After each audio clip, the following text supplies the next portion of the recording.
चलिए स्टार्ट करते हैं। मैग्नेटिज्म का है लेक्चर नंबर 18 और आज ये हम लोग चैप्टर यहीं पर खत्म करेंगे। और जो लास्ट क्लास थी उसके अंदर हम लोग पढ़ा था जियोमैग्नेटिक्स के बारे में, जिसमें मैंने पढ़ाया था आपको मैग्नेटिक मेरिडियन के अंदर पाए जाने वाले जो एंगल ऑफ डिप है आपका, उसको क्लियर कर लिया था हमने।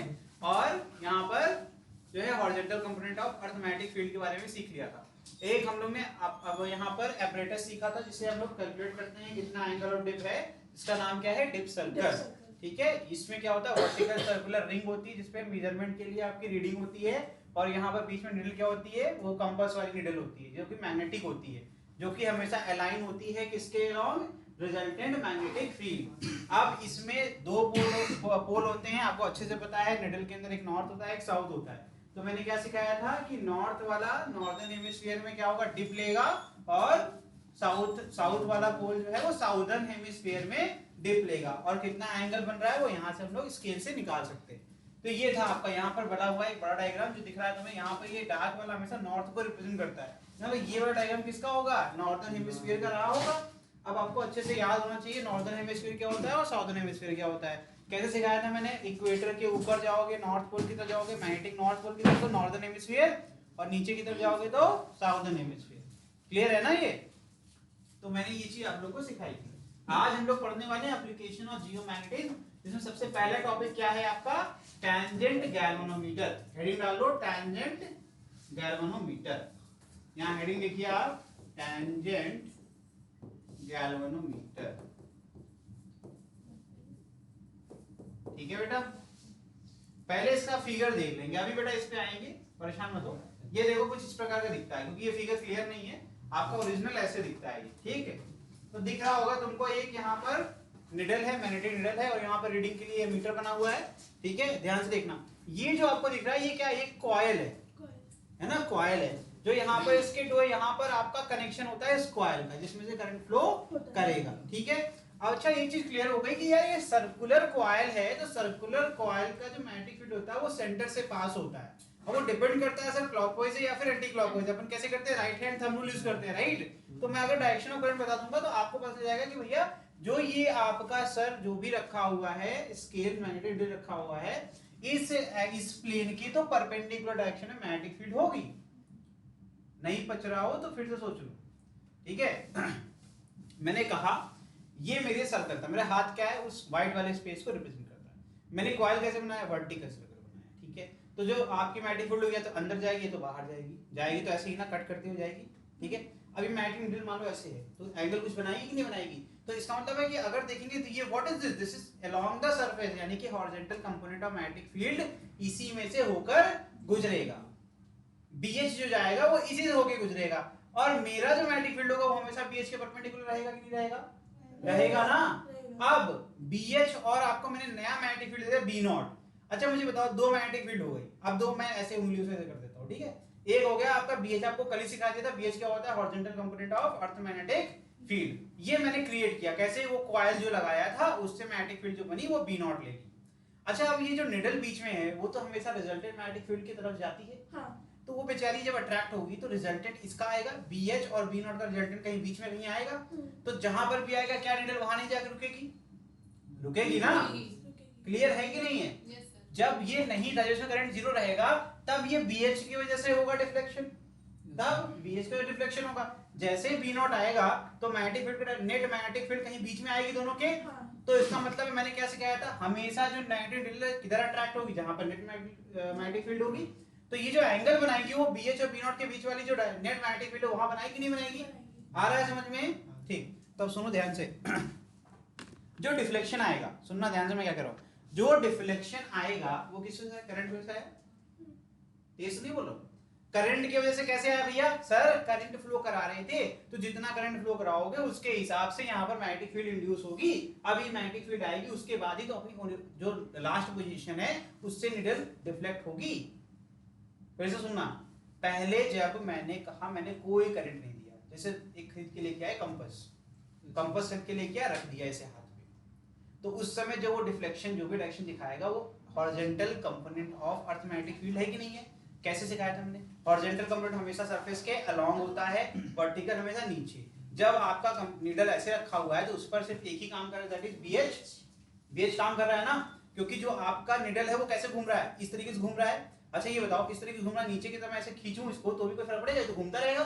तो बीवी का तो कोई इसमें खेल है नहीं, तो कौन डिफ्लेक्ट कर रहा है इसको, बीएच कर रहा है ना, क्लियर है ना। तो बीएच पहले से था, मान लो पहले जब मैंने कुछ नहीं किया करंट फ्लो ऐसे था। अब सुनो ध्यान से कैसे डीसी करंट को हम मेजर करते हैं, एसी क्यों नहीं और डीसी क्यों ये भी बताऊंगा।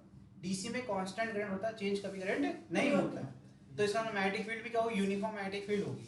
यानी कि अब एक चीज तुम्हें यहीं पे सिखा दे रहा हूं, ईएमआई में काम आएगा कि जब मुझे कांस्टेंट मैग्नेटिक फील्ड चाहिए होगी तो मैं क्या करूंगा, डीसी करंट फ्लो करा दूंगा, करंट फिक्स रहेगा, मैग्नेटिक फील्ड भी फिक्स रहेगा, चेंज होने वाला नहीं।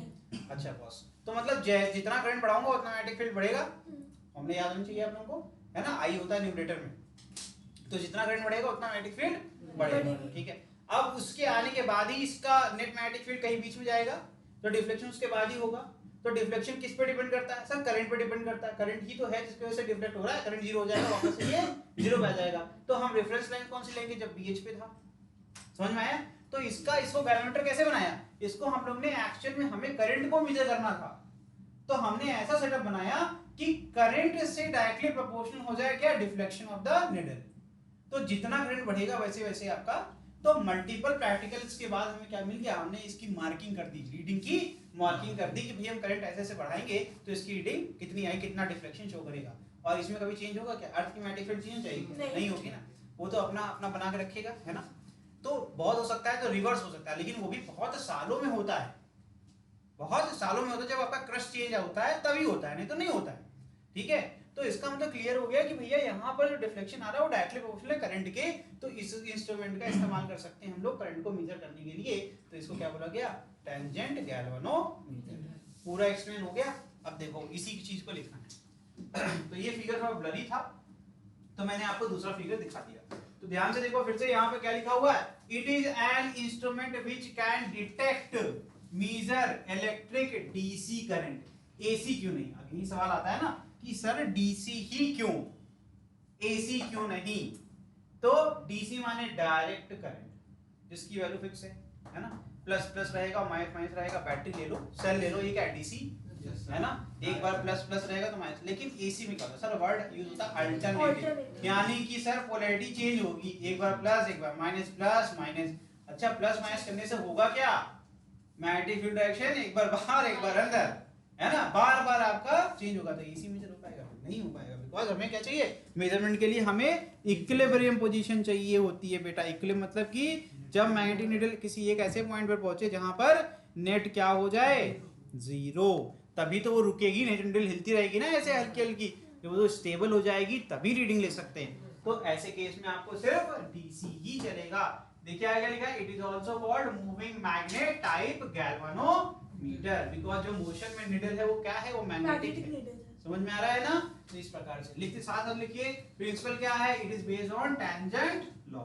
ठीक, कंस्ट्रक्शन में क्या होगा, it consist of circular coil, ये जो रिंग बनी है ये क्या है, ये वायर की ही बनी हुई, कॉपर वायर की बनी हुई लैमिनेटेड कॉइल, ठीक है।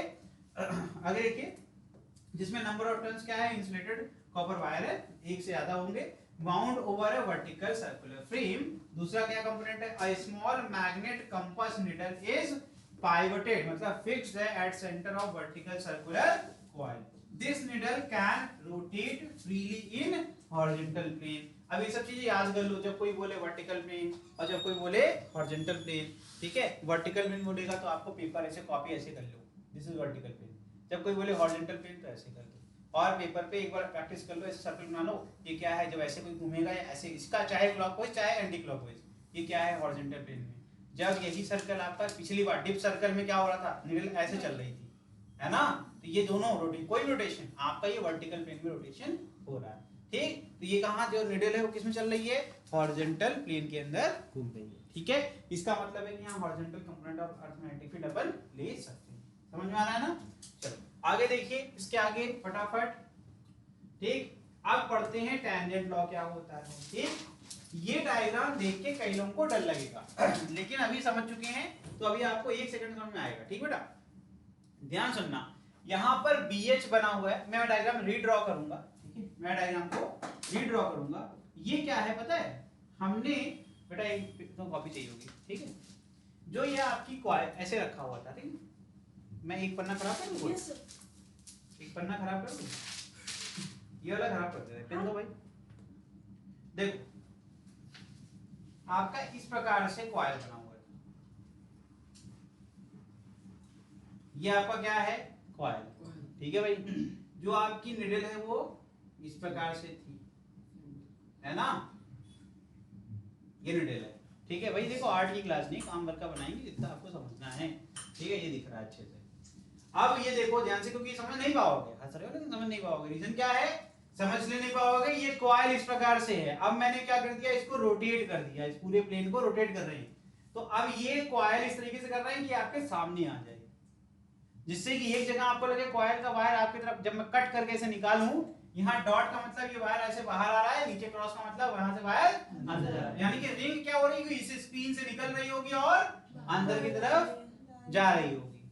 गेटिंग? यही चीज बनाने के लिए मैंने पेपर यूज किया। ये ऐसे रखा हुआ था, अब जब मैंने इसको ऐसे घुमा दिया तो तुम्हें क्या दिखेगा, ये जो रिंग है ये तुम्हारी तरफ ऐसे हो जाएगी ना, तुम्हें साइड व्यू दिखेगा। तो साइड व्यू दिखेगा, बीच से अगर इसको कट कर देंगे तो यहाँ तुमको दिखेगा डॉट, क्योंकि डॉट रिप्रेजेंट करता है आपकी तरफ वायर, और क्रॉस रिप्रेजेंट करता है आपसे दूर, इस प्रकार से। ठीक है, तो ये चीज यहाँ पर हो रही है। ठीक, जिसको नहीं समझ में आया, मैं हूं ना, क्या टेंशन है। तो मैंने क्या कर दिया, उस यहाँ पर जो डायग्राम बना हुआ था इसको यहाँ से कट कर लिया, मैंने ऐसे करके कट कर लिया। जब कट करेंगे बेटा तो ये पोर्शन यहाँ से कट होगा, ऐसे नीचे कट होगा। ठीक, तो ये वायर यहाँ से, मैंने कहा इधर से देख रहा था मैं, इधर से मेरा विंग साइड है, तो मैं देख रहा हूँ इधर से वायर मेरा सामने तरफ देख रहा, इधर वायर अंदर की तरफ जा रहा था, मैंने ऐसे लपेटा था। ठीक है, मैं क्योंकि ये चाहिए मुझे to get the direction of magnetic field due to coil. ठीक है, तो डॉट एंड क्रॉस, तो करंट का डायरेक्शन भी क्लियर हो रहा है। तो करंट क्या हो रहा था, यहाँ बाहर आ रहा है और नीचे वाले हिस्से में अंदर की तरफ जा रहा है। ठीक है, तो मेरा सर्कल अगर मैं ऐसे बना लूं तो कोई दिक्कत? तो करंट डायरेक्शन ये था और यहाँ से अंदर जा रहा है, तो मैं यहाँ से आसानी से क्या कर सकता हूँ, राइट हैंड थंब रूल, और यहाँ पर करूंगा, यहाँ पर देखिए इस प्रकार से रख दे तो क्या आएगा आपका, यहाँ से आपको मिल जाएगा डायरेक्शन ऑफ, तो इधर किधर आ रहा है, इस तरफ आ रहा है कि नहीं आ रहा है। तो मुझे ये दिखा देखने को मिला कि इधर से मैग्नेटिक फील्ड जा रही है, तो किधर निकल रही होगी, यहाँ सेंटर से इस तरफ, ये हो गई मेरी V नॉट। क्या हो गई? V not. अब ये किस पे लग रही थी, मैं निडल के ऊपर लग रही थी, क्योंकि निडल के प्लेन में ही ये पाई गई। तो निडल मेरा यहाँ पर था, तो यहाँ से मैंने ये कर दिया डायरेक्शन ऑफ V। अब मैंने क्योंकि प्लेन ऐसे अरेंज किया है, तो BH में जो ये 2D है, होना चाहिए था इसी के अलावा, लेकिन मुझे अब प्लेन है तो मुझे ऐसे दिखाना पड़ेगा। मुझे एक चीज पता है कि V नॉट और BH के बीच में एंगल कितना होगा, 90 डिग्री। तो मैंने कहा इसको ऐसे दिखा दिया, है ना, अंडरस्टैंडिंग के लिए। कुछ लोग कहेंगे सर ये तो वर्टिकल हो, बेटा ये आप वर्टिकल मत समझो, आप 2D सरफेस में हो, तो मेरे पास ये स्क्रीन ऐसे है तो मैंने ऐसे लिख दिया। आपको इमेजिन करना है कि इस प्रकार से हो रहा होगा, यहाँ पर और यहाँ पर, है ना, आपके ही हाथ पर इधर और इधर। अब इसको आप हॉरिजॉन्टल कर लो तो आपको दिख जाएगा। मेन आपको समझना है इनके बीच का एंगल कितना है, 90। तो रिजल्टेंट, दो वेक्टर का रिजल्टेंट कहा तो उनके बीच में ही आता है ना, parallelogram law of vector addition. तो जो रिजल्टेंट का डायरेक्शन होगा, क्या उसी पर आपकी निडल नहीं होगी, होगी कि नहीं होगी, क्योंकि निडल तो डिफ्लेक्शन रिजल्टेंट की तरफ जाती है। तो ध्यान से देखो, ये जो आपकी लाइन है, लाइन ऑफ रिजल्टेंट, इसी पर क्या बना हुआ है, इसी पर आपका मैग्नेटिक निडल बना हुआ है। डायग्राम समझ में आ रहा है तुम लोग को, है ना, आप समझ में आ रहा होगा। ठीक है, तो ये हो गया, हमेशा नॉर्थ वाले पोर्शन को शेड किया जाता है। ये मैग्नेटिक निडल का अलाइनमेंट हो गया, समझ में आ गया। रिजल्टेंट वाले मैग्नेटिक फील्ड पर ही आके रुकेगी आपकी मैग्नेटिक फील्ड। ठीक है, अब मैंने कहा इसका एंगल BH से कितना है, अगर आपने इधर थीटा मान लिया, इधर बचा हुआ एंगल कितना हो जाएगा, 90 माइनस थीटा। ठीक है बच्चा, क्लियर है। अब torque due to magnetic field अपने को पता है, mb sin थीटा पता है ना, ये फॉर्मूले याद होने चाहिए, टॉर्क पढ़ा था ना हम लोगों ने। ठीक, तो इसका मतलब वो सारे फॉर्मूले यूज कर सकते हैं। तो देखो अब वापस से पढ़ते हैं टेंजेंट लॉ, मैंने ये पढ़ा दिया। तो BH क्या कहेगा, कहेगा मेरी तरफ आओ, और B नॉट क्या कहेगा, मेरी तरफ आओ। तो एक टॉर्क यहाँ τ1 हो जाएगा, एक हो जाएगा τ2। ठीक है, 1 2 में कोई नंबर में कोई दिक्कत नहीं है, इसमें ये 2 कर दिया तो आगे चल के दिक्कत होगी, तो ये अभी कर लेते हैं। ठीक है, हमने बोल दिया τ1 और τ2। ठीक, ये अपनी तरफ खींच रहा है, तो इसको क्या हो गया, इसको मान लिया हमने CW, क्योंकि CW दिख रहा है, और ये क्या हो जाएगा AC। क्लियर है कि ऑब्वियसली ऐसा नहीं होता तो ये इक्विलिब्रियम कभी नहीं आता। अगर दोनों एक ही तरफ होता तो वो घूमने लगती निडल ऐसे ऐसे। तो एक इधर खींच रहा था, एक इधर खींचा, तो रुक गई। इक्विलिब्रियम मतलब इसका मतलब क्लियर है कि T1 बराबर T2 होगा तभी ऐसा पॉसिबल, नहीं तो पॉसिबल नहीं तो निडल रुकेगी ही नहीं बेटा। दोनों एक दूसरे को खींच रहे हैं, अगर दोनों इक्वल एंड अपोजिट फोर्स नहीं लगाएंगे तो क्या रुकेंगे? अब जैसे ये बात हो गई, सत्यम को जो है शहनवाज खींच रही है, शहनवाज खींच गया, इनको घसीटते हुए लेके जा रहे हैं घर तक, ठीक है? तो क्यों? क्योंकि जो दोनों तरफ फोर्स है वो बैलेंस नहीं है। अब कैब और सत्यम हो गए तो रुकने के चांसेस हैं कि हाँ भाई थोड़ा चलेगा, फिर दोनों कहेंगे ना हम जा पा रहे हैं ना तुम जा पा रहे हो, चलो कोई सुलह कर लेते हैं, ठीक है ना? तो ऐसा सिस्टम हो रहा है कि बैलेंस बनाना है ना, तो इक्विलिब्रियम ये निडल रुकेगी तभी जब ये बैलेंस हो जाएगा, ठीक है? तो चलिए देखते हैं कैसे बैलेंस होता है और कैसे आगे पढ़ेंगे। तो टेंजेंट लॉ क्या है वो पढ़ लेते हैं। अभी आपको ऐसा लगेगा कि मुझे पहले से आता है क्योंकि मैंने आपको काफी चीज बता दी। If a current is passed through a vertical coil, then magnetic field produced at its center is perpendicular to the horizontal। क्या ये तुम्हें नहीं पता? क्या तुम्हें अभी नहीं बताया था मैंने? यही तो बताया ना सबसे पहले मैंने, ठीक है? आगे देखिए, since coil is in magnetic meridian, हमने coil को कहाँ प्लेस किया? हमने क्या assume किया है? मैग्नेटिक मेरिडियन प्लेन में प्लेस किया है, ठीक है बच्चा? आगे देखिए, so in the effect of two cross field, BH will be perpendicular to what? B naught। सही है गलत है बताना, ठीक? Compass needle comes in equilibrium according to tangent law। मुझे पता है कुछ लोगों को अभी समझ नहीं आया होगा, तो मैं उन बच्चों के लिए स्पेशली कहाँ जा रहा हूँ देखना ध्यान से, जहां रुकूंगा तुम्हारे बहुत काम आएगा। चलो यहाँ रुक जाते हैं, ठीक है? सुनना ध्यान से, इमेजिन करोगे तो 1 सेकंड मात्र लगेगा, तुम्हें सब कुछ आ जाएगा। तुम्हें अच्छे से क्लियर पता है सर, ये this plane is called magnetic meridian, ठीक है ना? तो देखो ध्यान से, मैग्नेटिक मेरिडियन में अपन एक सर्कल बनाते हैं। क्या करेंगे बेटा? ये सर्कल क्या है? मैंने बोला, वर्ड यूज किया कि the coil is placed in magnetic meridian. मैंने कॉइल को इस प्रकार से रखा कि वो मैग्नेटिक मेरिडियन के प्लेन में आ गई। अब तुम्हें अच्छे से पता है, अगर ये सर्कल है सर, तो अब यहाँ सिंपल हम लोग राइट हैंड थंब यूज करेंगे। मैंने कहा बेटा करंट का फ्लो ये है, ठीक है बच्चा? यहाँ रखेंगे तो अंदर की तरफ, ये यहाँ रखेंगे तो बाहर, अरे बहुत बढ़िया। यहाँ रखेंगे तो राइट हैंड यूज करना है भैया, अंदर की तरफ। अच्छा, नीचे बाहर और अंदर उल्टा थोड़ा ना हो जाएगा, एक ही सर्कल है ना भाई, ठीक है? तो अंदर की तरफ जा रही है, तो चलो इसको करंट हम बदल देते हैं ताकि हम लोग को आसान हो जाए। मतलब क्लियर तब भी हो जाएगा कि भाई इस प्लेन के परपेंडिकुलर, चाहे अंदर चाहे बाहर चाहे परपेंडिकुलर तो होगा ना। लेकिन हमें सुटेबल लगता है, देख रहे उड़ ही गया, सब उड़ गया, दोबारा बनाना पड़ेगा ये डायरेक्शन।